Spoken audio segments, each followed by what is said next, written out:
Ano balita dyan? Andito na kami, boss. Ano pang hinihintay nyo? Kunin nyo na yung bata. Siguraduhin yung alien na makuha ninyo, ha? Mas madaling bit-bitin nyo kaysa kay Grace. Kami bahala.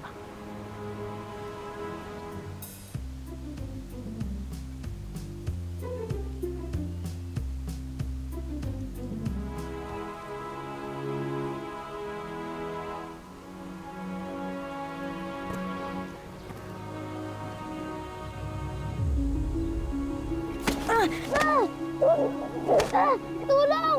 Tulong! Kanya! Tita Grace!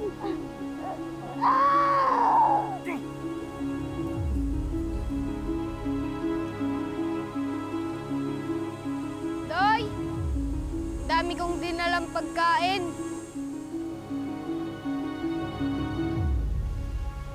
Doy! Doy! Doy! Doy!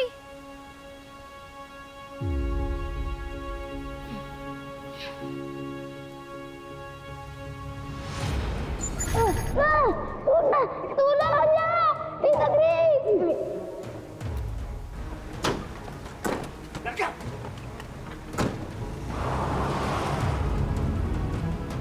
Doy! Huwag mo nang gagamitin yung mga powers mo dito, ha? Mas lalo na yung mga telekinesis na yan. Pag nakita na alien ka, mas lalo tayong delikado niyan. Susundin ko ang mga rules.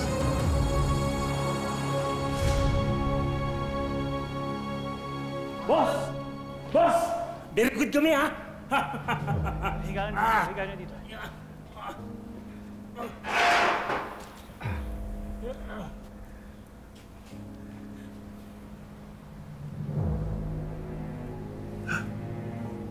Doy? Bakit si Doy yung kinuha nyo? Sabi ko yung isang bata. Dok, pasensya na talaga. Ang bunga akala namin, yung isang bata ang nakuha namin eh. Bibida-bida pa kayo eh. Sinabi niyo pa sa akin na very good, very good. Palpak naman kayo. Sorry na, Doc. Kung gusto mo, ibalik na lang namin to. Hindi na. Kahit hindi alien si Doy, I can still use him.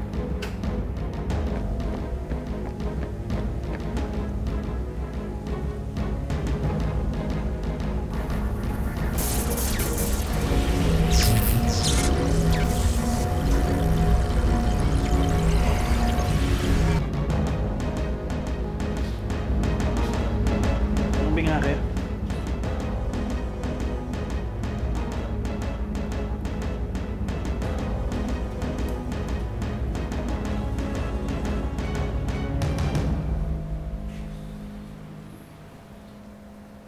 Ninong?